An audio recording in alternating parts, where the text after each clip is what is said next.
Ta parole est une lampe à mes pieds, une lumière sur mon sentier. Psaume 119, verset 105. La méditation.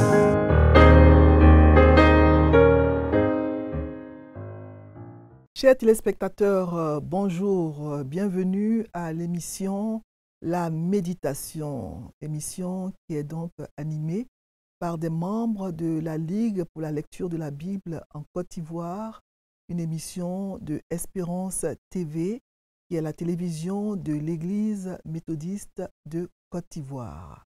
Alors, nous utilisons au cours de cette méditation le lecteur de la Bible pour pouvoir trouver le texte à méditer pour le jour. Donc, aujourd'hui, le texte qui est proposé pour la méditation est le psaume 80, versets 1 à 20. C'est le texte que propose le lecteur pour la méditation du mardi 22 octobre, le psaume 80, versets 1 à 20. Et nous allons prier pour demander au Seigneur de nous aider à comprendre sa parole. Seigneur, nous te disons merci pour cette émission, la méditation, Seigneur. Beaucoup de gens nous suivent à travers le monde. Et nous prions, Éternel, que toutes ces personnes puissent recevoir ta parole avec beaucoup de joie. Que cette parole, Seigneur, puisse tomber sur des terres fertiles sur lesquelles elles pourront germer et porter des fruits. Bénis ce moment et dispose-nous à l'écoute de cette parole et permets que tous ceux qui nous suivent puissent passer un moment agréable en ta présence au nom de Jésus. Amen. Psaume 80, versets 1 à 20, c'est le texte que nous allons lire pour la méditation du mardi 22 octobre 2024 et je vais le lire dans la version Louis II. Au chef des chantres, sur les lits lyriques d'Asaph, psaume.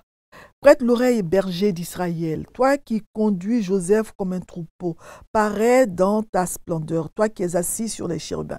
Devant Éphraïm, Benjamin et Manassé, réveille ta force et viens à notre secours. Ô Dieu, relève-nous, fais briller ta face et nous serons sauvés. Verset 5. Éternel Dieu des armées, jusqu'à quand t'irriteras-tu contre la prière de ton peuple? Tu les nourris d'un pain de larmes, tu les abreuves de larmes à pleine mesure. Tu fais de nous un objet de discorde pour nos voisins et nos ennemis se raillent de nous. Dieu des armées, relève-nous. Fais briller ta face et nous serons sauvés. Tu avais arraché de l'Égypte une vigne, tu as chassé des nations et tu l'as plantée. Tu as fait place devant elle, elle a jeté des racines et rempli la terre. Verset 11. Les montagnes étaient couvertes de son ombre et ses rameaux étaient comme des cèdres de Dieu. Elle étendait ses branches jusqu'à la mer et ses rejetons jusqu'au fleuve. Pourquoi as-tu rompu ces clôtures en sorte que tous les passants la dépouillent? Verset 14. Le sanglier de la forêt la ronge et les bêtes des champs en font leur pâture.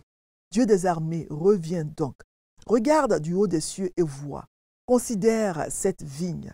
Protège ce que ta droite a planté et le fils que tu t'es choisi. Verset 17. Elle est brûlée par le feu, elle est coupée, ils périssent devant ta face menaçante.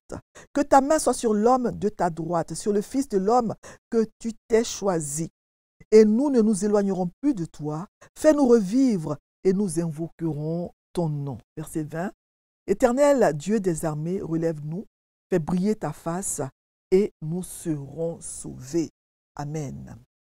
Alors ce psaume, comme le psaume 45, 60 et 69 commence par ces mots au chef des chantres sur les lits lyriques d'Asaph. Asaph, fils de Bérichia, c'était un contemporain du roi David et il fut choisi comme l'un des chantres de la maison de l'Éternel selon 1 Chronique 15, 17. Donc ce psaume 80 est réglé sur les lits lyriques. Alors la définition de ce terme est incertaine, mais on pense que cette expression peut faire référence à la beauté générale de sa composition. Les psaumes sont des poèmes, donc ça fait référence certainement à l'air musical ou même à l'instrument qui est utilisé pour le chanter, parce que les psaumes étaient chantés avec des instruments de musique. Donc, certainement, ce psaume était chanté avec une lyre, qui est un instrument de musique à cordes. Le psaume 80 commence en invoquant le berger d'Israël. Prête l'oreille, berger d'Israël. Dieu est souvent appelé le berger d'Israël dans la Bible et le peuple d'Israël est le troupeau qu'il conduit et dont il prend soin. Alors, les 2 premiers versets du psaume mettent l'accent sur la puissance de Dieu. Un accent particulier sur cette puissance-là de Dieu qu'il met en œuvre, qu'il utilise pour sauver son peuple. Alors l'image de Dieu en tant que berger ici, dans le verset 1, n'est pas celle du doux berger que nous associons à des textes comme le psaume 23, l'Éternel est mon berger, et je ne manquerai de rien, etc. Bien que les soins et la protection de Dieu soient certainement sous-entendus ici. Nous voyons ici le berger opérer comme un roi. Dieu guide et protège son peuple avec la puissance d'un monarque. En effet, Dieu est assis sur les chérubins. Voilà, c'est ce qui est écrit.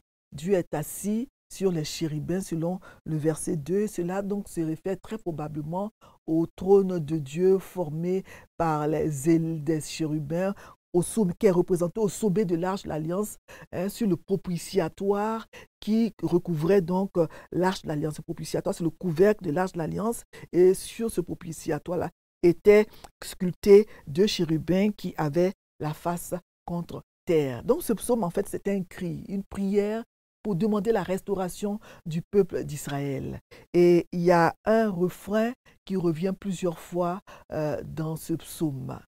Au verset 3, au verset 7, au verset 19, viens à notre secours, ô Dieu, relève-nous. Verset 4 aussi, voilà, rétablis-nous et que ta face brille sur nous et nous serons sauvés. Donc dans les versets 1 à 3, Asaph répond la tristesse de son cœur devant Dieu. C'est une chose terrible de sentir que Dieu est en colère contre nous et qu'il s'oppose à notre prière, qu'il n'écoute pas notre prière. La tristesse est encore plus profonde quand on reconnaît que c'est Dieu, le Dieu des armées, l'Éternel, qui s'est d'une manière ou d'une autre dressé contre nous. Ici, Dieu s'est dressé contre son peuple. Éphraïm et Manassé, dont il est question ici, sont les noms des fils de Joseph et constituent les principales tribus du royaume du Nord, tandis que la tribu de Benjamin fait partie du royaume de Juda dans le sud. Dieu est donc le berger de tout le peuple, tout le territoire d'Israël, même si en ce moment-là, il n'y avait pas encore eu la scission entre le royaume du Nord et celui du sud, au temps du roi David. La scission s'est produite beaucoup plus tard. Alors dans les versets 4 à 8, on voit que la colère de Dieu attriste son peuple. Le peuple est attristé, il est en larmes parce que Dieu est en colère contre lui. Donc il implore la miséricorde de Dieu. Il demande à Dieu d'avoir compassion de lui. Le plus horrible, c'est que le peuple est privé de Dieu. Dieu semble l'avoir abandonné à la destruction. Et cette absence le fait souffrir.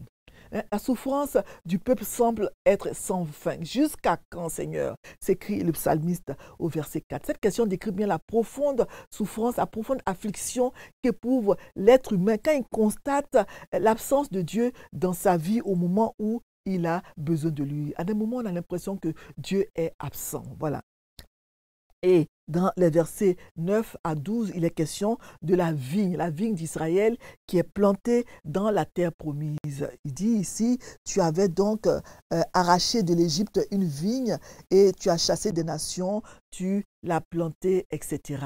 Voilà, donc la vigne est une image familière du peuple, du pays d'Israël dans l'Ancien Testament. De nombreux passages de l'Ancien Testament parle d'Israël comme d'une vigne.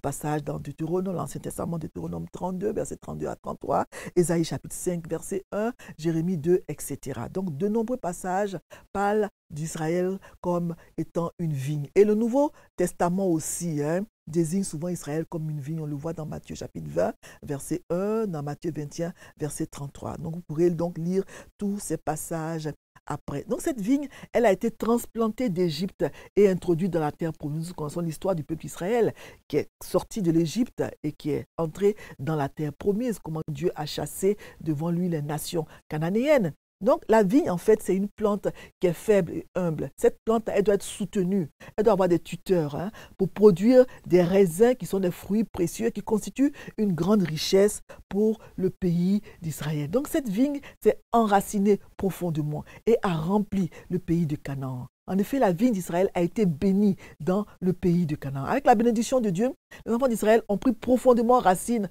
dans ce pays-là et ils l'ont rempli. Cette vigne est devenue si forte et si sûre dans le pays de Canaan qu'elle a accompli ce qui était botaniquement impossible. Voilà, au sens littéral du terme. La vigne, elle est devenue grande. Elle est devenue tellement grande que... elle était comme les puissants cèdres du Liban. Et ça, botaniquement, c'est impossible parce que les cèdres sont de grands arbres. La vigne, c'est une plante qui est humble, petite, etc. Donc, cette vigne est devenue aussi grande que les puissants cèdres du Liban et elle a projeté donc son ombre sur les collines. Le peuple d'Israël s'est en effet multiplié dans le pays de Canaan et est devenu un peuple grand, fort et puissant. Donc, la figure ici, elle est réalisée avec beaucoup de beauté dans les détails. Voilà, l'exode du peuple d'Israël, le fait de quitter le pays d'Égypte, symbolisait en fait le repiquage de la vigne. Ceux qui ont un peu d'expérience dans le domaine agricole savent ce que c'est que le repiquage. Donc, le fait de quitter le pays d'Égypte pour le transplanter dans le pays d'Israël, ça symbolise un peu le repiquage de la vigne qui est le peuple d'Israël. Repiquage qui va lui permettre de produire de meilleurs fruits. Donc, la destruction des Cananéens quand ils sont arrivés dans le pays d'Israël, cette destruction-là correspondait au fait d'arracher les mauvaises herbes pour les défricher, pour défricher le sol. Et cela donc a favorisé l'augmentation en nombre de la population des Israélites qui s'est enracinée dans le pays de Canaan en s'étendant au loin. Voilà. Donc cette vigne, elle a envoyé ses rameaux vers la mer et ses branches vers le fleuve, comme cela est écrit dans ce texte. Parce qu'en effet, à son apogée, quand le royaume d'Israël s'est trouvé à son apogée, pendant le règne du roi David et du roi Salomon, donc la domination d'Israël s'est étendue de la mer Méditerranée jusqu'à l'Euphrate. C'est ce que dit le texte ici. Et dans les versets 13 à 14, il est question du vignoble, le champ de vigne qui n'est pas protégé. Voilà, le psalmiste dit, mais pourquoi tu as rompu les clôtures de la vigne, en sorte que tous les passants la dépouillent? C'est ce que le psalmiste dit. Pourquoi tu as brisé les haies du vignoble? Dans l'ancien Israël, un vignoble était souvent entouré d'une haie épaisse et épineuse qui empêchait les voleurs et les animaux sauvages d'entrer dans la vigne pour voler les fruits. Donc, quand Asaph il regarde le trouble dans lequel Israël se trouve, il voit donc que les barrières symboliques du peuple d'Israël ont été brisées par la main de Dieu. Voilà, Israël n'est plus protégé. Alors, puisque le vignoble n'est plus protégé, tous les passants peuvent en cueillir les fruits. Sans la protection de Dieu, la terre d'Israël, elle était donc prête à être pillée. Elle était donc à la merci des assaillants, des ennemis. Elle était donc prête à être pillée, dévorée par ses ennemis. C'est ce qui s'est passé avec les ennemis du peuple qui sont venus leur faire la guerre. Alors, on parle donc du sanglier. Donc, le sanglier qui vient ravager la vigne. Voilà, au verset 14, le sanglier de la forêt la ronge. Donc, les sangliers sont des animaux qui sont réputés pour leur capacité de destruction. Ils peuvent rapidement ravager un vignoble entier. Alors, aucune image d'un ennemi destructeur ne pouvait être plus appropriée donc, que celle de cet animal, que celle du sanglier. Parce que le sanglier, il se ferait un chemin à travers les clôtures.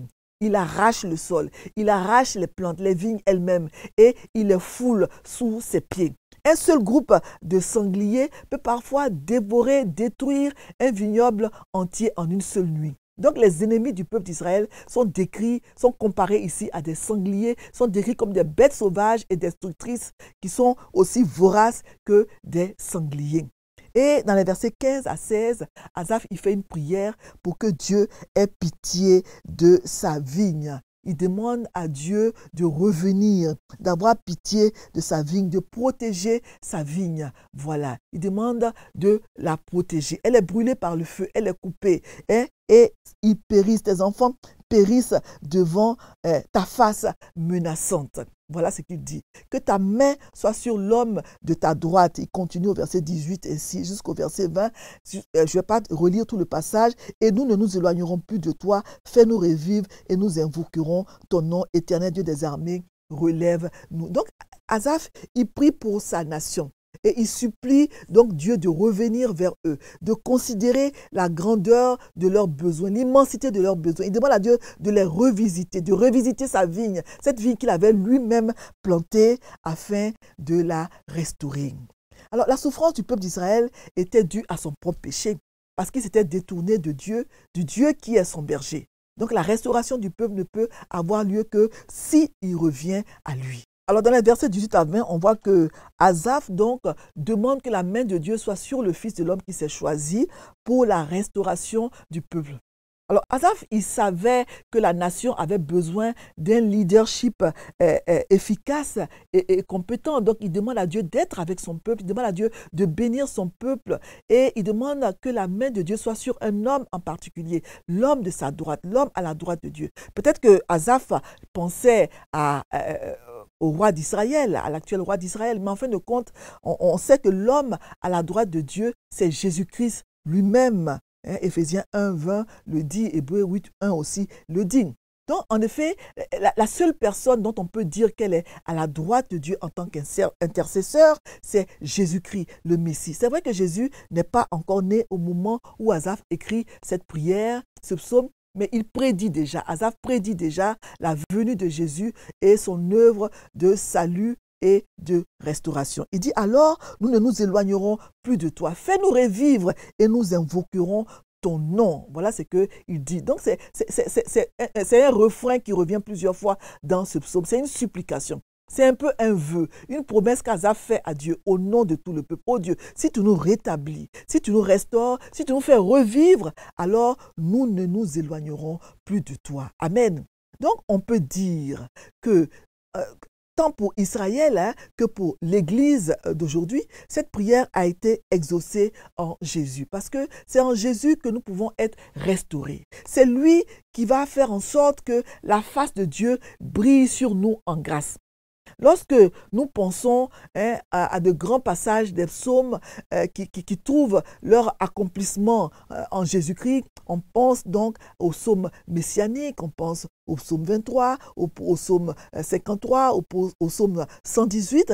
Mais il faut savoir que le psaume 80 peut être aussi cité vraiment sur la liste des psaumes messianiques parce qu'il annonce donc la restauration que Jésus va venir apporter. Voilà. Donc, c'est vraiment important de savoir que ce psaume, cette prière-là, est une prière faite pour la restauration du peuple d'Israël. Mais ce psaume annonce, par la voix d'Asaph, l'œuvre de restauration que Jésus va apporter à sa venue. Alors, on va essayer de répondre aux questions proposées par le lecteur pour le mardi 22 octobre. Ce sont les questions 2, 3 et 7. Question 2. Est-ce que ce passage m'apprend quelque chose sur Dieu le Père, Dieu le Fils, Dieu le Saint-Esprit? Oui, on peut dire que ce passage nous apprend que c'est Dieu qui restaure, c'est Dieu qui apporte le secours, c'est Dieu qui relève, c'est Dieu qui va permettre à son peuple d'être de nouveau un peuple grand et puissant. C'est Dieu qui protège. C'est pour cela que Asaph s'adresse à lui et lui demande plutôt de restaurer le peuple, de le protéger, de le rétablir. Donc, ça nous apprend que notre Dieu est un Dieu qui restaure, un Dieu qui rétablit. La question 3 est la suivante. Est-ce qu'il y a un exemple à suivre ou à ne pas suivre dans le passage? Oui, il y a un exemple à suivre. C'est l'exemple d'Asaph qui se tourne vers Dieu pour demander la restauration de son peuple. Donc, c'est un exemple d'intercession. Nous devons tous être des intercesseurs, prier pour nos pays, priez pour nos nations, priez pour nos gouvernements, priez pour toutes nos autorités. On a souvent tendance à les critiquer, mais il faut aussi que nous les portions devant le trône de Dieu, que nous prions pour nos pays, nos nations et demander au Seigneur la restauration de nos pays. Il est capable de le faire. Et la dernière question proposée par le lecteur, c'est la question 7 qui est la suivante. Quelle vérité Dieu me révèle-t-il? Oui, cette question, elle va rejoindre un peu la question 2. Ça nous révèle, ce texte nous révèle que Dieu est celui qui restaure. La vérité qu'on peut retenir de ce texte, c'est que notre Dieu, c'est le Dieu qui restaure. Voilà. Et c'est pour cela que le thème que le lecteur donne pour ce passage, c'est prière pour demander la restauration du peuple d'Israël. Ça, c'est le thème du lecteur pour ce passage. Prière pour demander la restauration du peuple d'Israël. Donc, comme vérité, on peut retenir que notre Dieu est le Dieu qui restaure, il est le Dieu qui rétablit. Et pour la question A du lecteur, qui est la suivante, quel verset m'interpelle le plus dans le passage? Moi, je retiens le verset 20, qui est une partie de la prière donc d'Asaph, le verset 20 qui dit ceci: « Éternel Dieu des armées, relève-nous, fais briller ta face et nous serons sauvés. » Parce que nous savons que c'est Dieu qui nous sauve.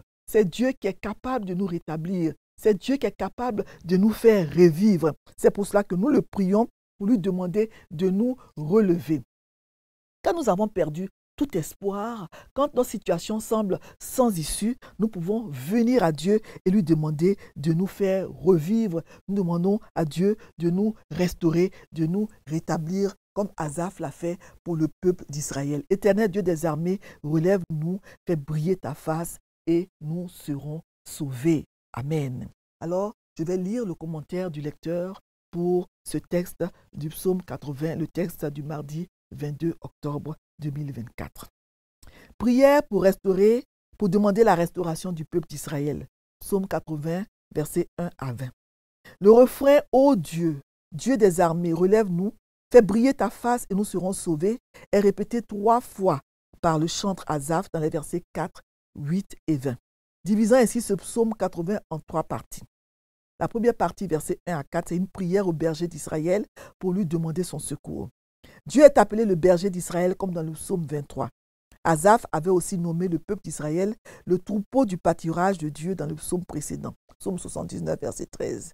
Le nom Joseph se réfère quelquefois dans la Bible à tout le peuple d'Israël à cause du grand nombre des membres des tribus de ses fils, Éphraïm et Manassé. Psaume 80, verset 6. Le berger prend soin de ses brebis, il les conduit, les protège et donne même sa vie pour elles, selon Jean 10, verset 11. C'est donc à lui que nous devons demander du secours dans les moments difficiles, comme Asaph le fait dans ce psaume. Dans les versets 5 à 8, on voit que Dieu est irrité contre son peuple. Le psalmiste demande à Dieu de façon implicite de mettre fin à sa colère contre son peuple, dont il ne veut même plus écouter la prière. Jusqu'à quand t'irriteras-tu contre la prière de ton peuple?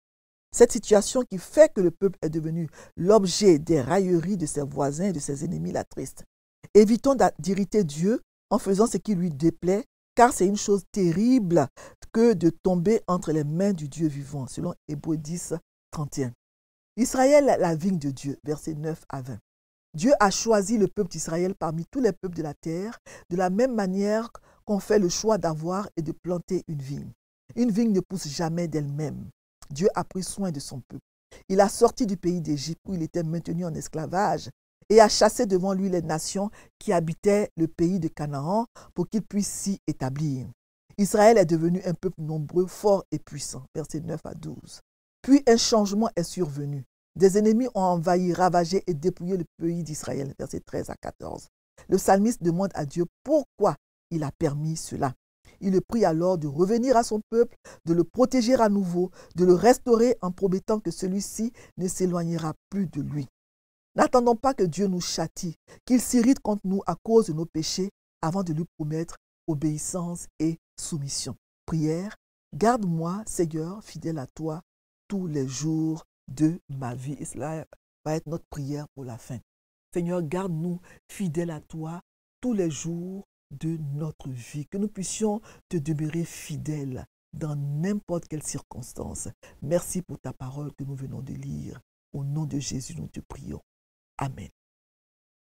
Voilà, donc nous avons terminé la méditation du mardi 22 octobre 2024. Et pour le mercredi 23 octobre 2024, le texte qui nous est proposé est 1 Thessaloniciens, chapitre 1, verset 1 à 10. Donc nous allons dans le Nouveau Testament. Nous allons lire donc le texte qui se trouve dans 1 Thessaloniciens, chapitre 1, verset 1 à 10. Shalom. Ta parole est une lampe à mes pieds, une lumière sur mon sentier. Psaume 119, verset 105. La méditation.